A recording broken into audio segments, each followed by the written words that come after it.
Bayangkan, seorang suami membangun kerajaan bisnis kecantikan dari nol. Siang malam ia bekerja demi satu nama, keluarga. Tapi ia tak tahu, di rumah mewah legenda wisata yang ia banggakan, istrinya justru merajut pengkhianatan dengan pria lain. Bukan sekedar selingkuh, mereka merencanakan satu hal keji, mengambil seluruh harta, perusahaan, dan hidupnya. Saat kebenaran terbongkar, amarah suami ini tidak meledak dengan teriakan, melainkan dengan balasan yang 10 kali lebih menyakitkan. Ini bukan kisah cinta, ini adalah kisah azab ketika pengkhianatan dibalas dengan kehancuran total. Tonton sampai akhir, karena penyesalan mereka akan membuat hati kalian menangis.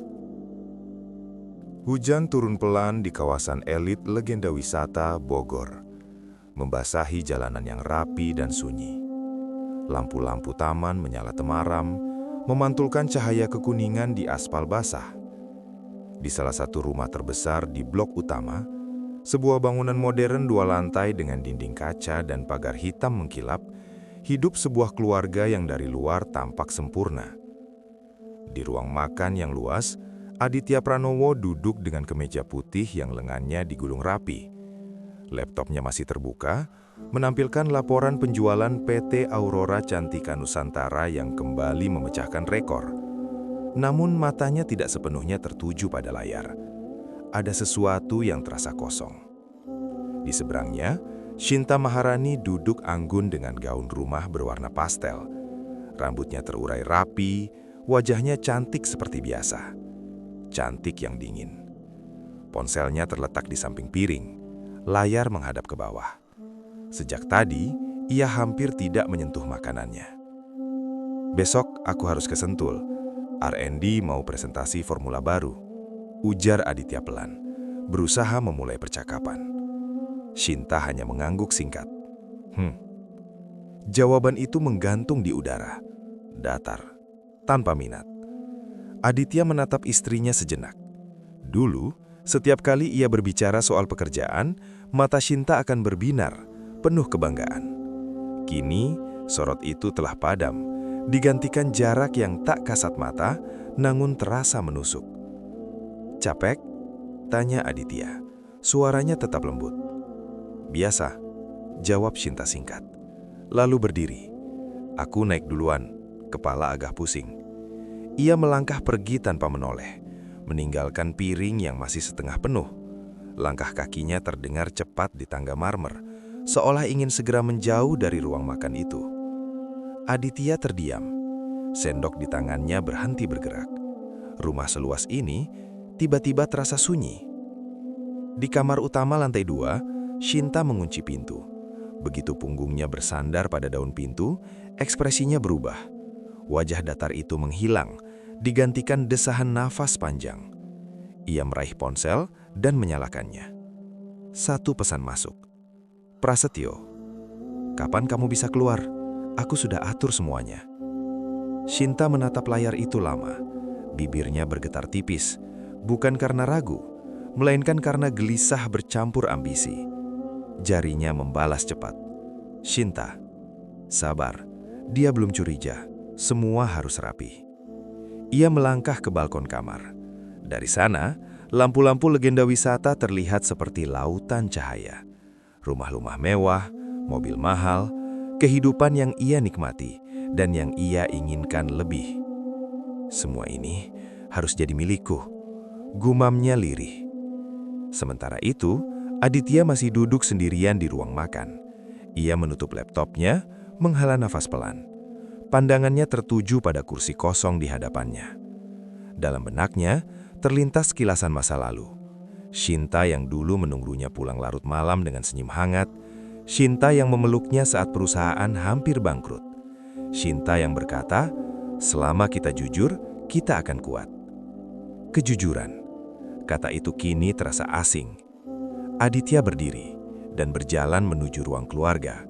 Ia duduk di sofa menatap foto pernikahan mereka yang terpajang di dinding. 2 orang yang tersenyum bahagia tanpa tahu bahwa suatu hari senyum itu akan berubah menjadi masker. Kalau ada yang salah, Seharusnya kamu bilang, ucapnya lirih, seolah Shinta bisa mendengarnya. Di lantai atas, Shinta tertawa kecil melihat balasan pesan dari Prasetyo. Di lantai bawah, Aditya masih percaya bahwa jarak di antara mereka hanyalah fase sementara. Malam itu, di rumah megah legenda wisata, dua rahasia mulai hidup berdampingan. Kesetiaan yang terluka dan pengkhianatan yang baru tumbuh. Tak satu pun dari mereka sadar, rumah ini telah berdiri di atas kebohongan. Dan suatu hari nanti, kebohongan itu akan runtuh, menghancurkan segalanya. Jam dinding di kamar utama menunjukkan 03.07 dini hari. Hujan telah berhenti, menyisakan keheningan yang pekat di perumahan legenda wisata. Lampu tidur di sisi ranjang menyala redup, memantulkan bayangan tipis di langit-langit. Aditya tertidur setengah sadar. Nafasnya teratur, namun pikirannya gelisah sejak beberapa hari terakhir. Tiba-tiba, bzz. Getaran pelan memecah sunyi. Aditya membuka mata perlahan. Sumber suara itu berasal dari sisi ranjang Shinta. Sebuah ponsel menyala sesaat, lalu kembali gelap, seolah mencoba menyembunyikan dirinya sendiri. Aditya menoleh. Shinta masih terlelap. Wajahnya tampak damai. Terlalu damai. Beberapa detik berlalu.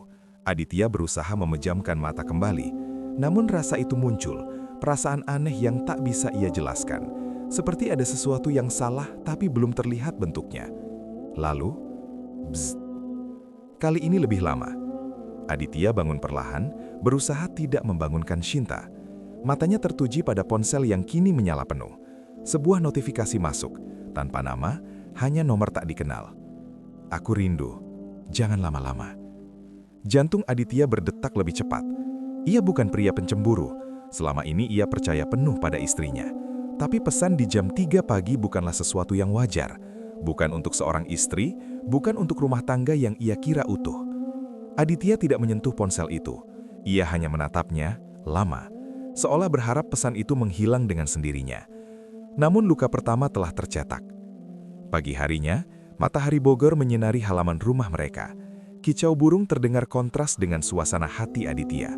Di dapur, Shinta sibuk menyiapkan sarapan. Ia tampak seperti biasa, tenang, rapi, sempurna. Tidur nyenyak? Tanya Shinta sambil menuang kopi. Aditya mengangguk pelan. Lumayan. Ia menatap wajah istrinya. Tak ada tanda-tanda gugup, tak ada gelagat bersalah. Justru itu yang membuat dadanya terasa sesak. Semalam ponsel kamu bunyi? Ujar Aditya akhirnya. Nadanya netral. Tangan Shinta berhenti sepersekian detik. Sangat singkat, tapi Aditya melihatnya. Oh, mungkin grup arisan, jawab Shinta cepat lalu tersenyum kecil. Kamu tahu sendiri, ibu-ibu suka nggak kenal waktu. Senyum itu terasa dilatih. Aditya mengangguk. Jam 3 pagi. Shinta terkekeh pelan. Iya, mungkin ada yang insomma. Aku nggak buka kok. Ia menyeruput kopi seolah pembicaraan itu tak penting. Tapi di balik dadanya, jantung Shinta berdetak keras. Ia tahu, satu kesalahan kecil bisa meruntuhkan segalanya. Siang hari, di dalam mobilnya, Shinta berhenti di sebuah minimarket sepi. Ia mengunci pintu, lalu segera mengambil ponsel. Nama Prasetyo muncul jelas di layar. Prasetyo, hati-hati, jangan sampai ketahuan. Aku hampir datang ke rumahmu semalam. Wajah Shinta pucat, tangannya gemetar saat mengetik balasan. Shinta, kamu gila, jangan pernah mendekat ke rumahku.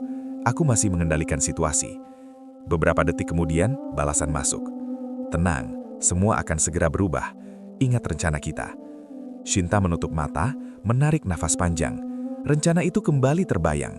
Dokumen, tanda tangan, aset, perusahaan. Semua terasa begitu dekat, namun juga berbahaya.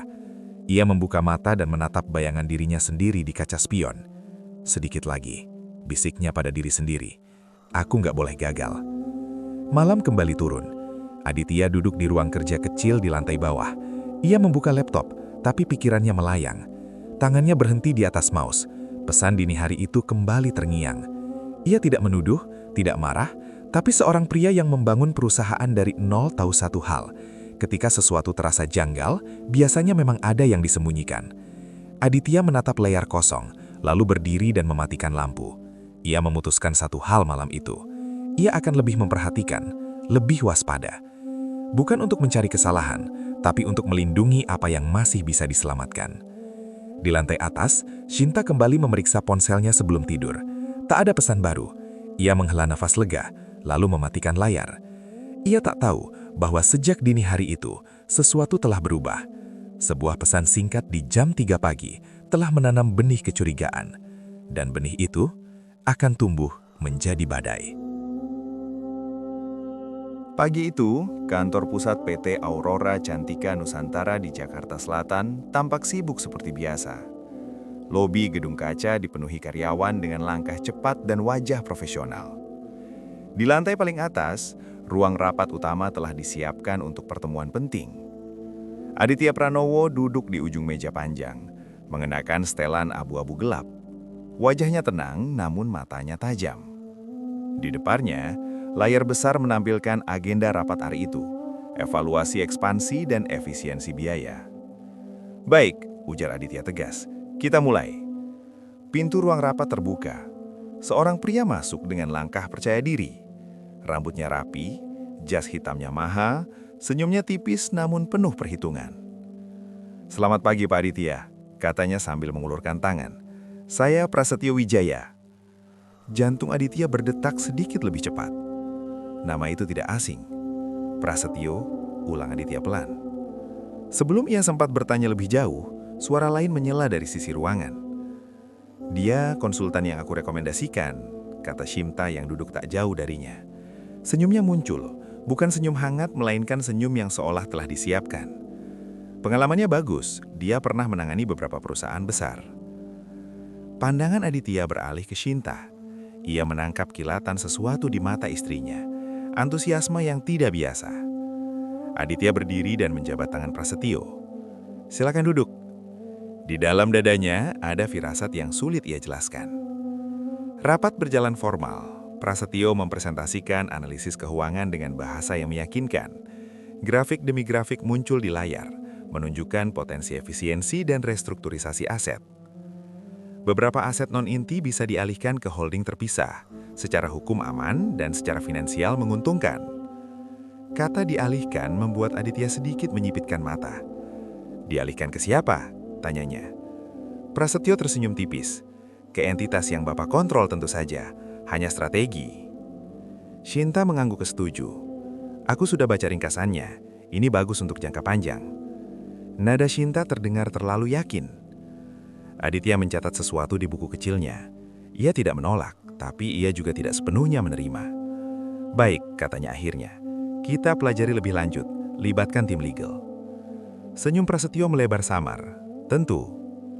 Sore hari, di parkiran bawah tanah, Shinta menghampiri Prasetyo yang sedang bersandar di mobilnya.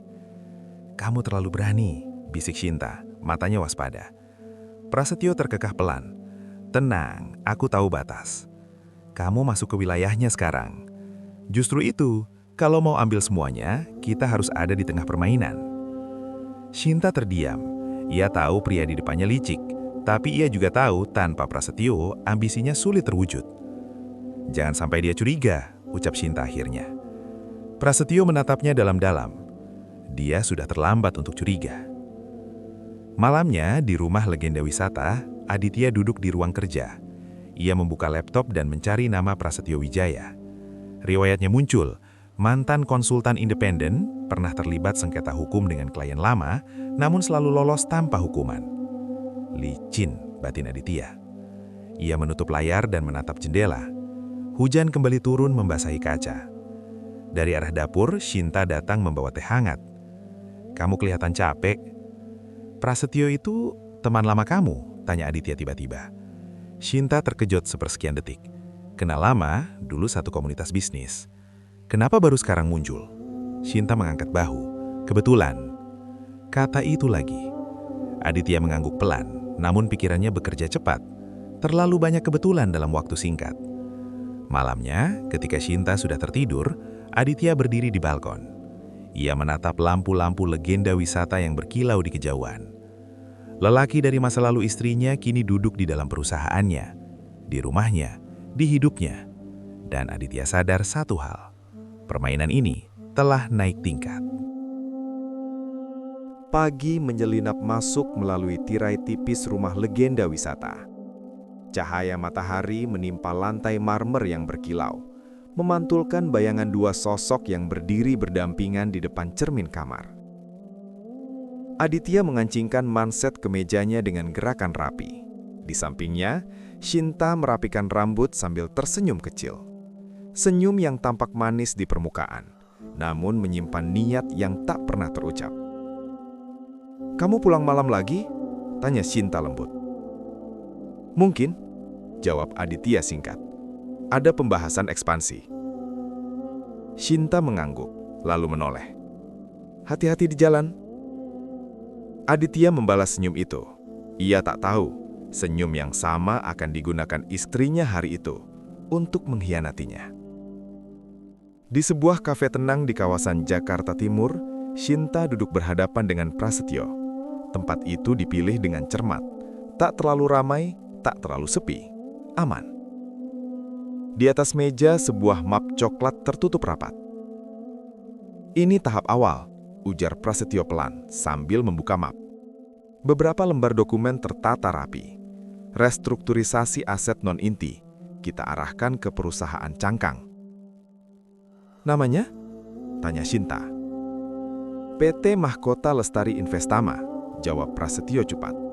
"Atas nama nomini, aman." Shinta menatap dokumen itu lama. "Kalau Aditya tanya?"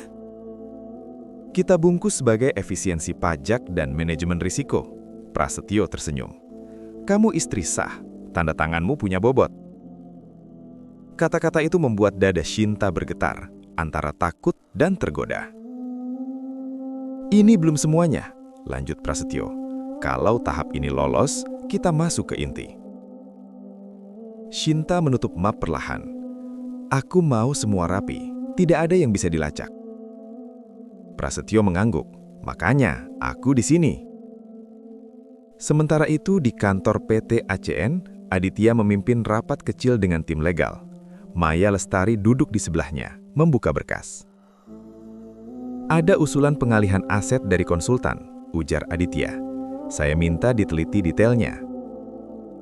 Maya mengangguk tegas. "Secara hukum bisa, tapi risikonya tinggi jika tidak transparan." Aditya menatap layar. "Saya tidak mau ada Rp1 pun yang berpindah tanpa alasan jelas." Ia teringat sorot mata Shinta di ruang rapat kemarin. Terlalu antusias. "Laporkan setiap anomali," tambahnya. Sore menjelang malam, Shinta kembali ke rumah. Ia meletakkan tasnya, lalu menyapa Aditya yang baru pulang. "Kamu kelihatan capek," kata Shinta sambil menuangkan air. "Rapat panjang," jawab Aditya. "Tentang aset?" Shinta menahan nafas. "Oh iya, soal apa?" "Beberapa usulan pengalihan." Aditya menatap istrinya. "Aku belum setuju." Senyum Shinta sempat mengeras, lalu kembali lembut. "Kamu selalu hati-hati, itu bagus." Ia melangkah mendekat, merapikan kerah kemeja Aditya, sentuhan yang terasa asing. Di dalam kepalanya, Shinta menghitung waktu. Di hadapan suaminya, ia memainkan peran istri setia. Malam itu, Shinta duduk sendirian di kamar. Ia membuka map coklat yang tadi siang disembunyikan di tasnya. Jarinya menyentuh lembar tanda tangan yang masih kosong. Tangannya gemetar. "Ini untuk hidupku," bisiknya pada diri sendiri. Di lantai bawah, Aditya berdiri di depan jendela ruang keluarga. Hujan turun lagi, membasahi halaman. Ia tak tahu rencana detailnya, tapi ia tahu satu hal pasti. Ada sesuatu yang sedang disusun rapi di balik senyum istrinya. Dan seperti bangunan yang rapuh, sekali fondasinya bergeser, seluruhnya akan runtuh. Malam itu, hujan turun deras di Jakarta Timur. Lampu-lampu apartemen menyala satu persatu, seperti mata-mata yang mengintip dari kejauhan. Di lantai sebelah sebuah gedung sederhana namun eksklusif, Shinta berdiri di depan pintu bernomor 1107. Tangannya terangkat, ragu untuk mengetuk. Jantungnya berdegup kencang. Ia bisa saja pulang. Ia masih punya kesempatan untuk berbalik. Namun pesan terakhir itu kembali terngiang di kepalanya. Aku cuma ingin bicara, sekali ini saja. Ketukan itu akhirnya terjadi, pelan, tapi cukup untuk mengubah segalanya. Pintu terbuka. Prasetyo berdiri di sana, mengenakan kemeja gelap dengan lengan tergulung. Matanya menatap Shinta lama, seolah ingin memastikan bahwa perempuan itu benar-benar datang. "Kamu datang," ucapnya pelan. Shinta tidak menjawab. Ia melangkah masuk. Pintu tertutup di belakangnya dengan bunyi lirih, namun bagi Shinta suara itu terdengar seperti palu hakim. Apartemen itu rapi, dingin, dan sunyi. Tirai tertutup, lampu redup. Hanya suara hujan yang memukul jendela. "Aku nggak lama," kata Shinta cepat, mencoba terdengar tegas. "Ini berbahaya." Prasetyo mendekat perlahan. "Kamu yang datang." Shinta menelan ludah. "Aku datang karena aku bingung." "Bingung atau lelah?" Prasetyo menatapnya tajam. "Lelah berpura-pura bahagia." Kata-kata itu menusuk. Shinta memalingkan wajah. Di kepalanya, wajah Aditya muncul. Tenang, setia, percaya. "Aku istrinya," bisik Shinta, lebih pada dirinya sendiri. Prasetyo tersenyum tipis. "Tapi kamu sendirian." Hening. Hanya suara hujan dan nafas mereka. Air mata Shinta tiba-tiba jatuh. Tanpa suara, tanpa rencana. "Aku capek," ucapnya lirih. "Aku selalu di belakang, selalu jadi pendamping, bukan pemeran utama." Prasetyo mengangkat tangannya, ragu sejenak, lalu menyentuh pundak Shinta. Sentuhan itu membuat Shinta terkejut, namun tidak menjauh. "Kamu pantas lebih," kata Prasetyo lembut, "dan aku melihatmu." Kalimat itu, "aku melihatmu," menghancurkan pertahanan terakhir Shinta. Ia menoleh, mata mereka bertemu. Jarak itu terlalu dekat, terlalu salah. "Ini salah," bisik Shinta. Prasetyo tidak menjawab, ia hanya menunduk perlahan. Dan Shinta tidak menghindar. Ciuman itu singkat, gemetar, dipenuhi rasa bersalah, tapi cukup untuk melanggar segalanya. Shinta tersadar dan mendorong dada Prasetyo. "Cukup." Ia mundur, nafasnya memburu. Ini nggak boleh terjadi lagi. Prasetyo menatapnya, ekspresinya berubah, bukan menyesal, melainkan yakin. Sekarang sudah terjadi. Shinta mengambil tasnya dengan tangan gemetar.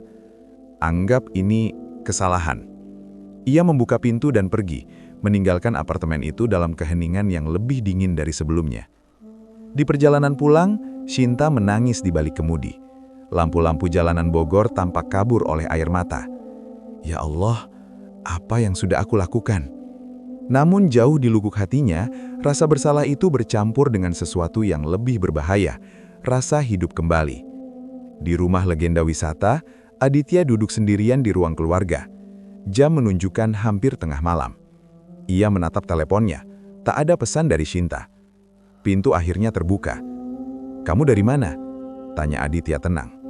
"Macet," jawab Shinta cepat, menghindari tatapan. "Ada acara mendadak." Aditya mengangguk.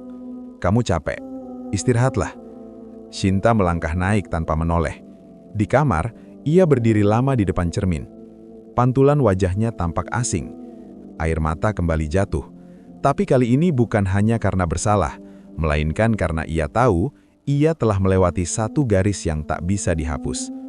Di lantai bawah, Aditya mematikan lampu ruang keluarga. Ia belum tahu apa yang terjadi malam itu. Namun rumah ini telah menyimpan dosa pertamanya. Dan dosa yang disembunyikan selalu menuntut harga yang mahal. Pagi di legenda wisata terasa lebih dingin dari biasanya. Aditya berdiri di depan jendela kamar, menatap halaman yang masih basah oleh embun. Di belakangnya, Shinta bersiap dengan riasan tipis. Wajahnya kembali tenang. Terlalu tenang untuk seseorang yang menyimpan rahasia besar. "Kamu pulang malam lagi semalam?" ujar Aditya tanpa menoleh. Shinta berhenti sejenak. "Iya, acara lama." "Dengan siapa?" "Teman," jawabnya singkat. Tak ada penjelasan tambahan, tak ada cerita. Dan itu sudah cukup bagi Aditya untuk memastikan satu hal. Istrinya tidak lagi ingin ia tahu apapun. Di kantor, Aditya memanggil seseorang yang selama ini jarang terlihat. Rizky Hidayat, Kepala IT dan Keamanan Internal PT ACN. Pria muda itu duduk tegap, membawa tablet di tangannya. "Ada yang bisa saya bantu, Pak?" tanya Rizky hati-hati. Aditya menatapnya lama sebelum bicara. "Saya butuh kamu cek aktivitas digital yang berkaitan dengan rumah dan akun keluarga saya secara profesional, tanpa melanggar hukum." "Baik, Pak. Semua yang ada di sistem." "Dan satu lagi," tambah Aditya pelan, "saya ingin tahu siapa saja yang sering keluar masuk rumah saya di jam-jam yang tidak biasa." Rizky paham. "CCTV internal." Aditya mengangguk. Malam itu di ruang server kecil rumah legenda wisata, Rizky menghubungkan laptopnya ke sistem CCTV. Layar menampilkan rekaman dari berbagai sudut rumah, garasi, ruang tamu, lorong, halaman belakang. "Ini rekaman 2 minggu terakhir," ujar Rizky. Aditya duduk di belakangnya, wajahnya tak menunjukkan emosi. Rekaman dipercepat, Shinta keluar rumah lebih sering dari biasanya. Waktu-waktu ganjil, kadang berpakaian rapi berlebihan untuk alasan yang samar. Lalu, satu momen membuat nafas Aditya tertahan. Jam menunjukkan 02.41 dini hari. Shinta keluar rumah, menutup pintu perlahan, menoleh ke kanan dan kiri sebelum melangkah menuju mobil.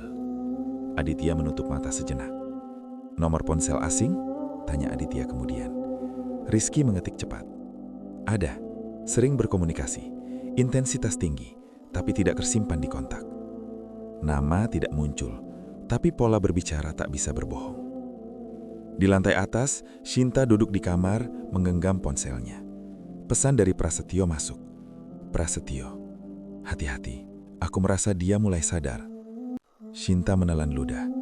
"Sudah sejauh itu?" Ia membalas singkat. "Shinta, kita lanjut sesuai rencana, jangan ceroboh." Ia meletakkan ponsel, menatap bayangannya di cermin.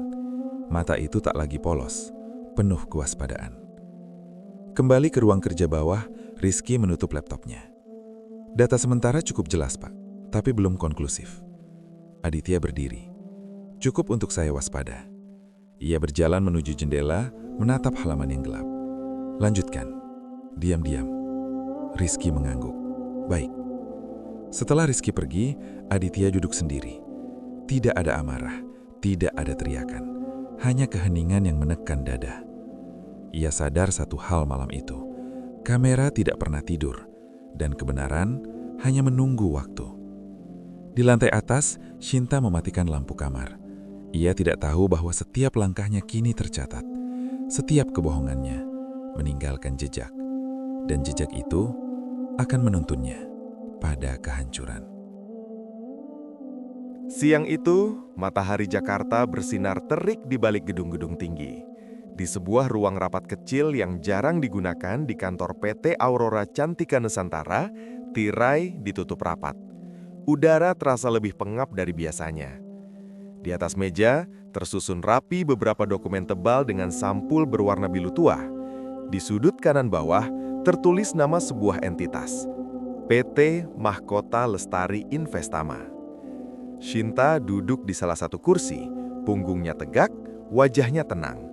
Di seberangnya, Prasetyo membuka map terakhir dengan gerakan hati-hati, seolah sedang menyajikan sesuatu yang rapuh namun berbahaya. "Ini hanya formalitas," kata Prasetyo pelan. "Tahap awal, tanda tangan kamu cukup." Shinta menatap lembar demi lembar kontrak itu. Bahasa hukumnya rumit, berlapis, dan dingin. Namun di antara baris-baris kalimat itu tersembunyi satu tujuan, memindahkan kendali. "Aditya tahu?" tanya Shinta, nadanya dibuat datar. Prasetyo senyum kecil. "Kamu istrinya, kamu bagian dari keputusan strategis keluarga." Kalimat itu terdengar meyakinkan dan menyesatkan. Shinta menarik napas panjang, tangannya sedikit gemetar saat mengambil pulpen. Di benaknya, wajah Aditya muncul. Cara pria itu mempercayainya tanpa syarat. Cara ia menyerahkan rumah, hidup, dan namanya. Namun suara lain lebih keras berbisik di kepalanya. "Ini kesempatanmu." Pulpen itu akhirnya menyentuh kertas. Satu tanda tangan. Lalu satu lagi. Dan pada detik itu, kontrak itu berubah menjadi racun. Di waktu yang hampir bersamaan, Aditya duduk di ruang kerjanya, menatap layar laptop dengan mata tajam. Di sisi lain meja, Maya Lestari menunggu dengan berkas terbuka. Ini salinan kontrak restrukturisasi yang baru saja masuk sistem, ujar Maya. Ditandatangani Bu Shinta. Aditya membaca cepat. Wajahnya tetap tenang, tapi rahangnya mengeras. Ada klausul berbahaya? Tanya Aditya. Maya mengangguk pelan. Tersembunyi. Tidak ilegal, tapi manipulatif.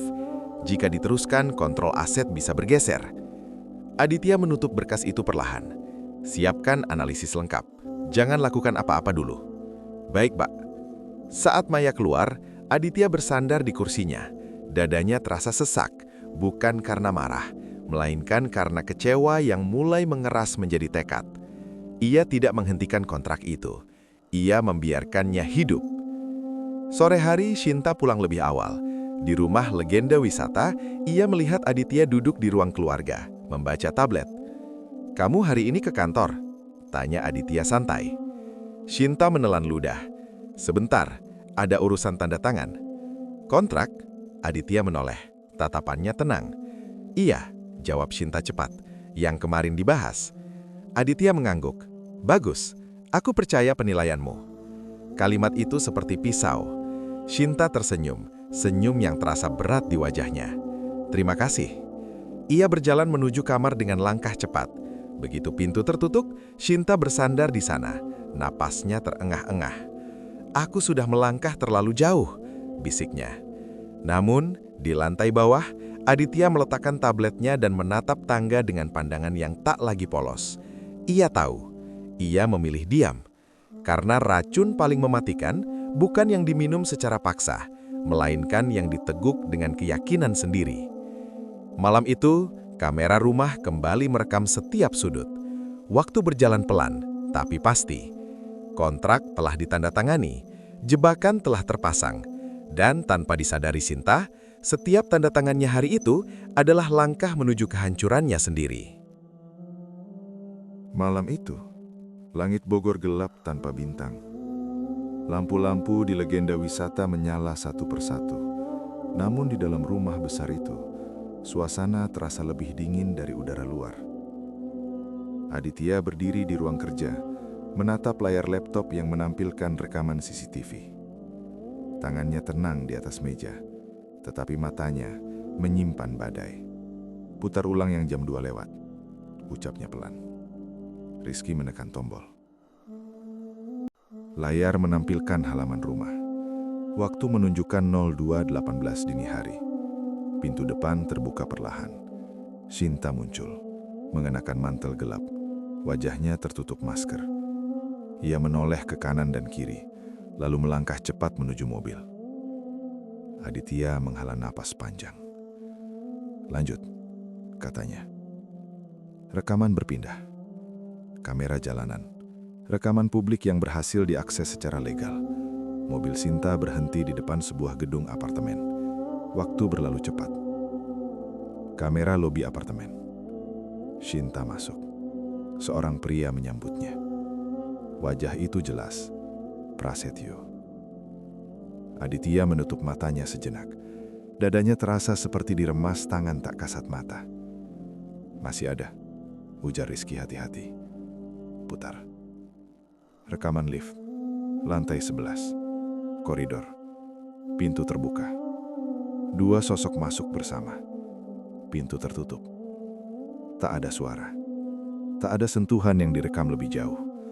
Tapi bagi Aditya, itu sudah lebih dari cukup. Bukti itu berdiri telanjang di hadapannya. Tak bisa disangkal, tak bisa dibantah.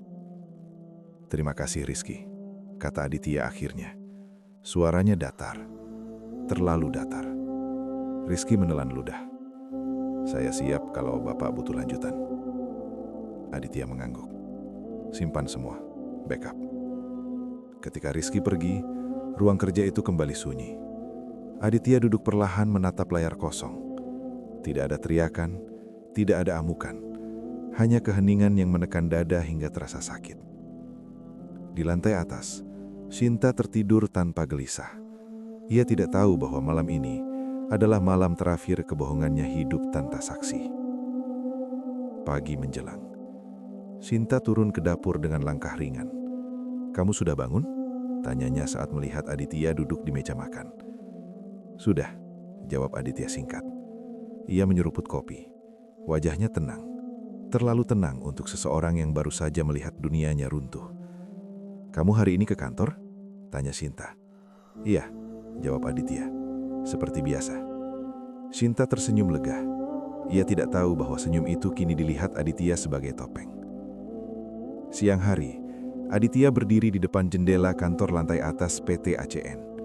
Jakarta terbentang di bawahnya. Ponselnya bergetar. Pesan dari Prasetyo, nomor yang kini dikenalnya dengan baik. "Prasetyo, kita perlu bicara soal tahap berikutnya." Aditya tersenyum tipis. Senyum pertama hari itu, dan bukan senyum yang baik. Ia tidak membalas. Sebaliknya ia menelpon Maya. "Semua kontrak yang ditandatangani Sinta, aktifkan prosedur pengamanan. Termasuk yang kemarin, terutama yang kemarin." Malamnya hujan kembali turun. Sinta pulang dan mendapati Aditya duduk di ruang keluarga. Lampu hanya satu yang menyala. "Kamu kenapa gelap-gelapan?" tanya Sinta ringan. Aditya menatapnya lama. Terlalu lama. "Kamu kemana malam itu?" tanyanya akhirnya. Jantung Sinta berdegup kencang. "Malam yang mana?" "Malam jam 2, kata Aditya pelan. "Ke apartemen di Jakarta Timur." Darah Sinta terasa menghilang dari wajahnya. "Aku bisa jelaskan." Aditya mengangkat tangan. "Tidak sekarang." Nada itu dingin, tegas, tak memberi ruang. Sinta terdiam. Untuk pertama kalinya sejak lama, ia melihat sesuatu di mata suaminya yang membuat kakinya lemas. Bukan amarah, tapi keputusan. Malam itu, mereka tidur di rumah yang sama, di bawah atap yang sama. Namun bagi Aditya, pernikahan itu telah berakhir di depan layar CCTV. Dan bagi Sinta, azab itu baru saja mulai. Malam itu, hujan turun lebih deras dari biasanya. Petir menyambar di kejauhan, menerangi sesaat rumah megah di legenda wisata yang kini terasa seperti bangunan kosong tanpa kehangatan. Di ruang keluarga, lampu gantung menyala redup. Aditya duduk di sofa dengan punggung tegak. Tangannya saling bertaut, wajahnya datar. Di hadapannya, Sinta berdiri dengan tubuh gemetar. Udara di antara mereka dingin, bukan karena cuaca, melainkan karena kebenaran yang akhirnya tak lagi bisa disembunyikan. Aku bisa jelaskan semuanya." Suara Sinta bergetar, nyaris tak terdengar. Aditya tidak menjawab. Ia hanya menatap. Tatapan itu membuat Sinta merasa telanjang, seolah seluruh kebohongannya dibuka satu persatu. "Sejak kapan?" tanya Aditya akhirnya. Nada suaranya tenang, terlalu tenang. Sinta menelan ludah. Aku nggak ingat." "Kamu ke apartemen itu lebih dari sekali. Jam 2 pagi, jam 3 pagi, dengan pria yang sama." Air mata Sinta jatuh. Ia berlutut perlahan di depan Aditya, tangannya mencengkram ujung sofa. "Aku khilaf. Aku kesepian." "Kamu tidak sendirian," jawab Aditya pelan. "Aku ada. Selalu ada." Kata-kata itu menghantam Sinta lebih keras dari teriakan manapun. Bahunya terguncang hebat. "Aku salah," ucap Sinta terisak. "Tapi aku mohon, jangan hancurkan aku." Aditya menghela napas panjang. "Kamu menghancurkan dirimu sendiri saat kamu memilih berbohong." Sinta mengangkat wajahnya. Air mata membasahi pipi.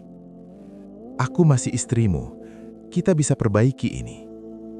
Aditya berdiri. Tingginya membuat Sinta terasa semakin kecil. "Pernikahan ini berdiri di atas kepercayaan," kata Aditya dingin. "Dan kamu sudah meruntuhkannya." Sinta berdiri tertatih. Wajahnya berubah, bukan hanya takut, tapi juga panik.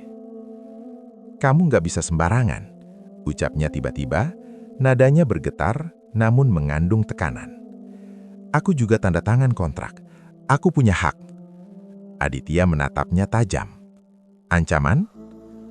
"Aku cuma mengingatkan," jawab Shinta. Suaranya melemah di akhir kalimat. Aditya mendekat selangkah. "Setiap tanda tanganmu legal, dan setiap konsekuensinya juga legal." Kata legal itu membuat wajah Shinta pucat pasi. "Apa yang kamu rencanakan?" tanya Shinta lirih. Aditya menatapnya lama, lalu berkata pelan namun jelas, "Aku akan diam untuk sementara." Diam itu justru terasa lebih mengerikan. Malam semakin larut. Shinta duduk sendirian di lantai kamar, memeluk lutut. Isaknya pecah tanpa bisa ditahan. Ponselnya bergetar. Pesan dari Prasetyo. "Prasetyo, aman?" Shinta menatap layar itu lama, lalu membalas dengan tangan gemetar. "Shinta, dia tahu." Beberapa detik kemudian, "Prasetyo, tenang. Kalau dia macam-macam, kita punya pegangan." Shinta memejamkan mata. Untuk pertama kalinya, ia menyadari bahwa pria yang ia jadikan pelarian bukan penyelamat. Di lantai bawah, Aditya berdiri di depan jendela. Hujan mengalir di kaca seperti air mata yang tak pernah ia keluarkan. Ia tidak menangis, ia tidak berteriak. Karena pria yang benar-benar hancur, biasanya sudah mulai menghitung. Dan ketika hitungan itu selesai, balasan akan datang. Tanpa suara, tanpa ampun. Pagi di Jakarta tampak seperti biasa. Kendaraan memadati jalan, orang-orang berjalan cepat mengejar rutinitas. Tak ada yang tahu bahwa di balik gedung-gedung tinggi itu, sebuah permainan sedang dimulai. Tanpa teriakan, tanpa ancaman, tanpa satupun kesalahan. Di ruang rapat eksekutif PT Aurora Cantika Nusantara, Aditya duduk di kursi utama. Wajahnya tenang, suaranya stabil. "Kita lanjutkan agenda," ujarnya singkat. Di sekeliling meja, para direktur dan manajer senior menyimak. Maya Lestari duduk di sisi kanan Aditya, membawa map tebal berwarna hitam. "Mulai hari ini," lanjut Aditya, "setiap keputusan strategis membutuhkan persetujuan tertulis ganda. Tidak ada pengecualian." Beberapa orang saling pandang. "Termasuk keputusan yang sebelumnya didelegasikan?" tanya salah satu direktur. "Terutama itu," jawab Aditya tanpa ragu. Nada itu menutup ruang diskusi. Siang hari, email internal perusahaan mulai bergerak. Kebijakan baru diumumkan. Restrukturisasi manajemen aset, audit internal menyeluruh, dan pembatasan akses dokumen tertentu. Nama Shinta tidak disebut, namun dampaknya langsung terasa. Di rumah legenda wisata, Shinta membuka ponselnya dan membaca pesan demi pesan dari relasi sosialnya. "Sin, kenapa kamu nggak hadir di acara kemarin? Aku dengar kamu nggak lagi aktif di yayasan." Shinta mengerutkan kening. Ia membuka media sosial. Beberapa foto lama telah dihapus dari akun resmi perusahaan. Foto dirinya di acara-acara penting, foto bersama mitra. Namanya perlahan menghilang. Sore itu Prasetyo duduk di kantornya, menatap layar laptop dengan dahi berkerut.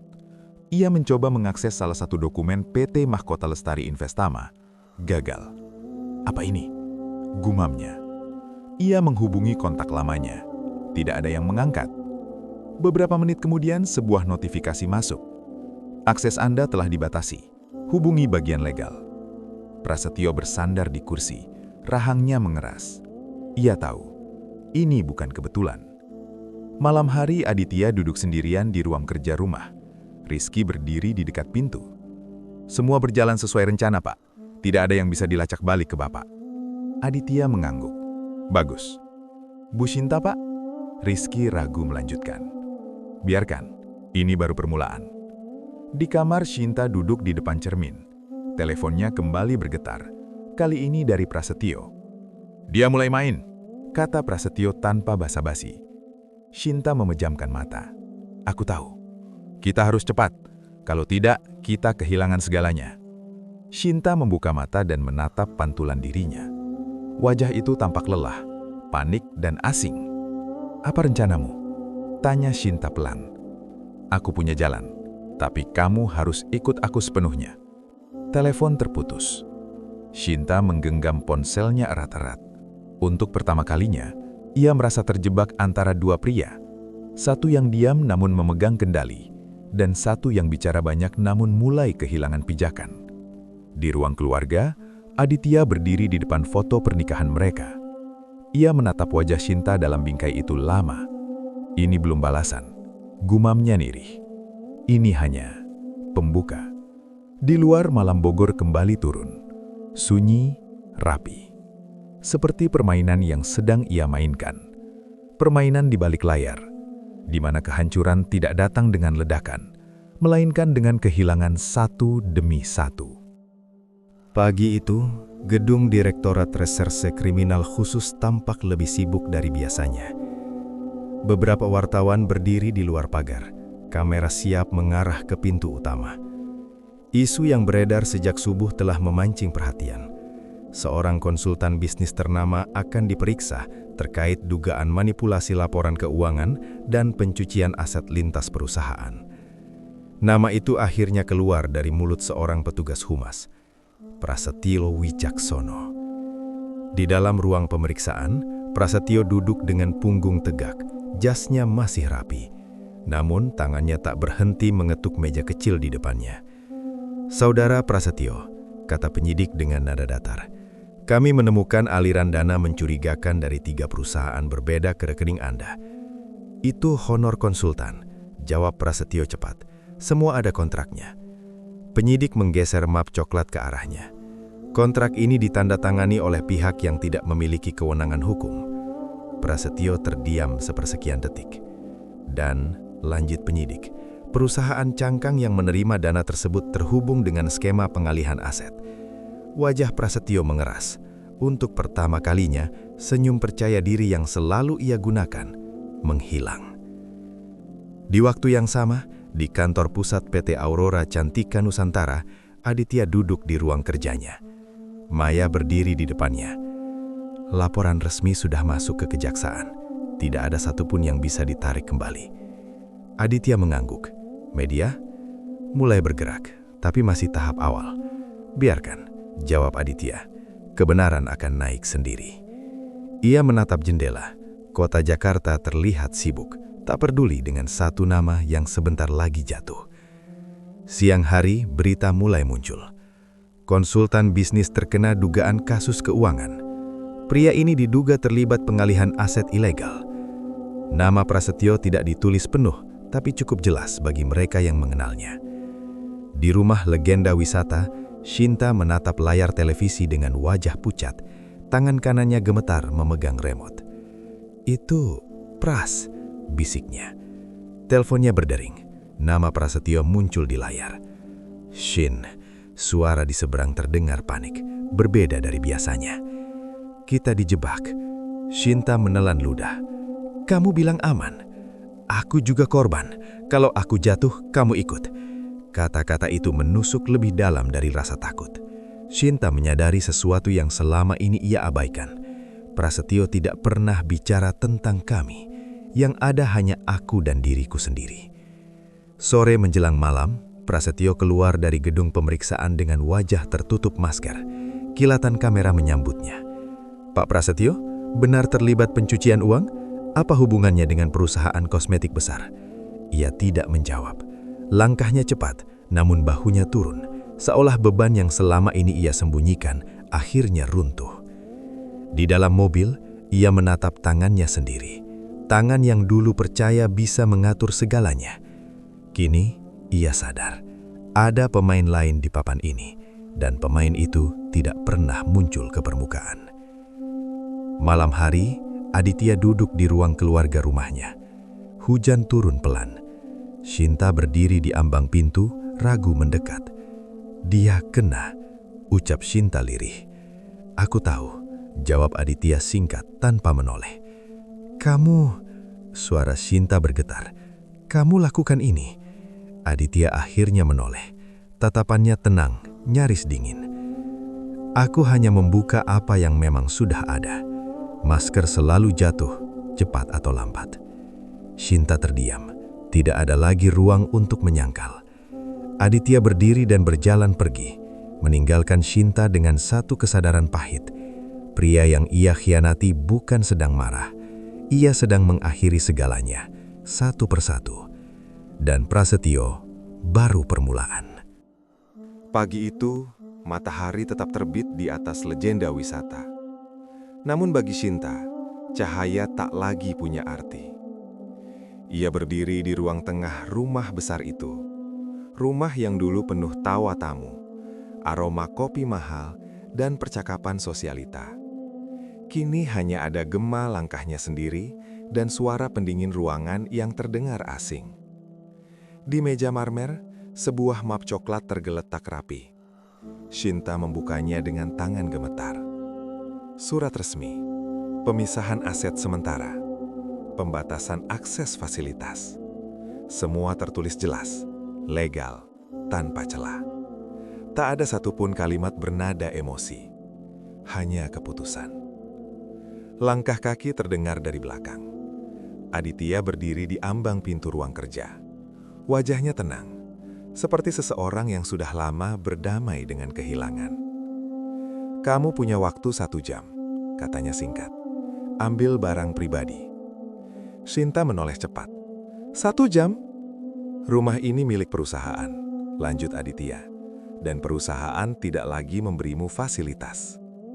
Kata-kata itu jatuh pelan, namun menghancurkan. "Kamu tega," suara Shinta bergetar. "Setelah semua yang kita lewati?" Aditya menatapnya lama. "Aku tidak mengusirmu," katanya pelan. "Aku hanya mengembalikan semuanya ke tempat semestinya." Di kamar utama, koper terbuka di atas ranjang besar. Shinta duduk di tepinya, memegang sebuah gaun mahal. Gaun yang pernah ia kenakan di gala perusahaan, saat semua orang tersenyum padanya.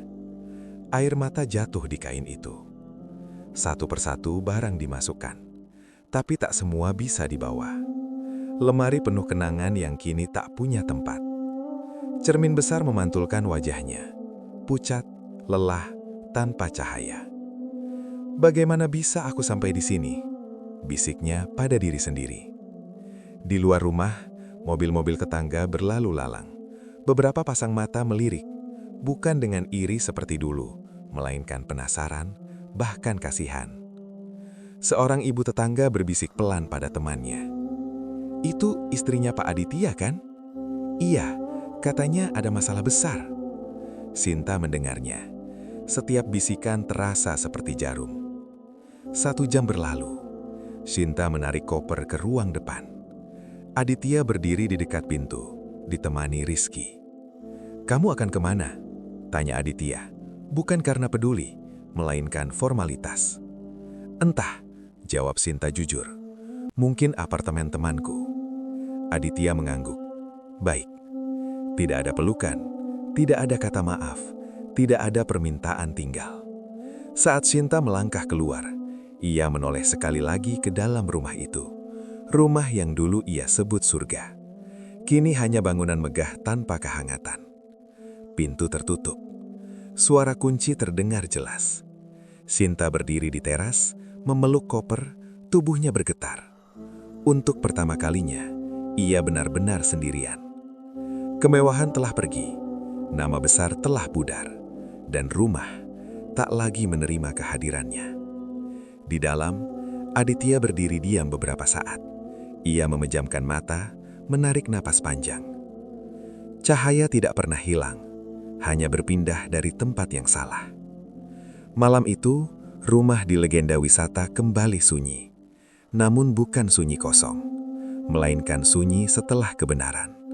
Saat satu jiwa jatuh dari puncak kemewahan, dan azab mulai terasa, bukan di tubuh, melainkan di hati.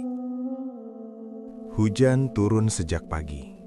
Di sebuah apartemen kecil pinggiran Bogor, Sinta duduk di lantai dekat jendela, memeluk lutut. Tidak ada sofa empuk, tidak ada pelayan, tidak ada aroma kopi mahal.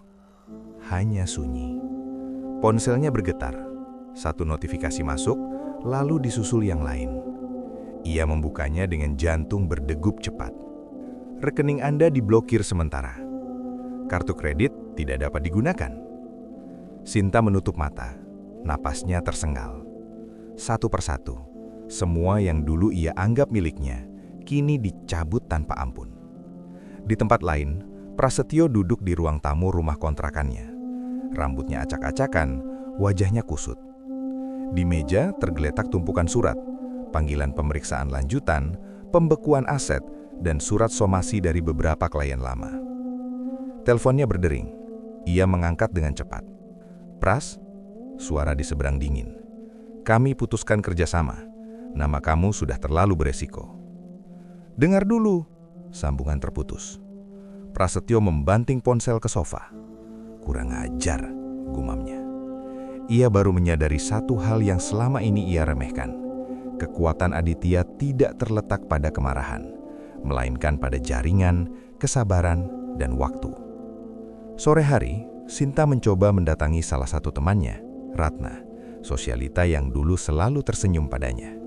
Pintu dibuka setengah. "Sin," Ratna terlihat ragu. "Maaf ya, aku lagi gak enak badan." Sinta tahu itu bohong.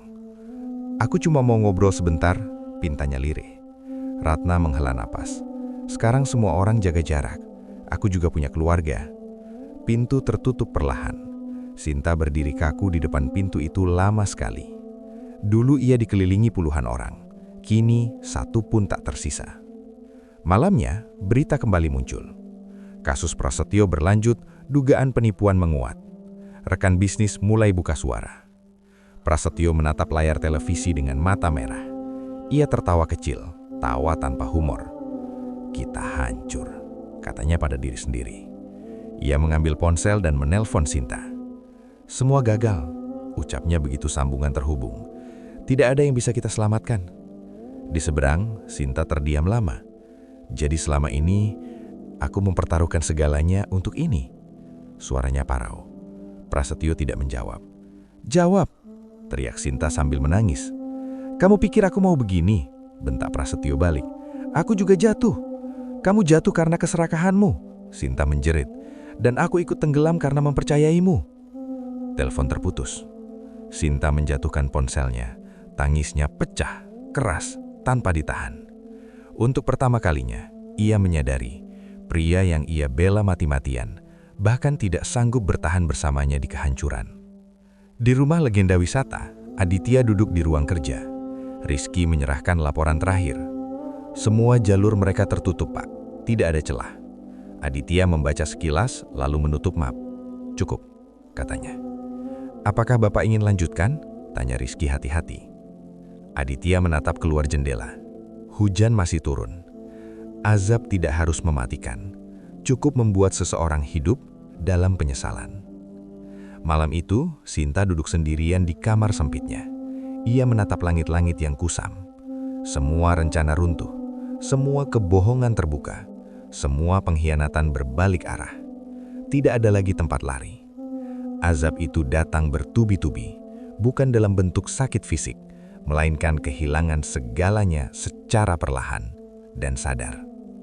Dan di tengah kehancuran itu, penyesalan akhirnya datang, terlambat, sunyi, dan tak bisa ditarik kembali.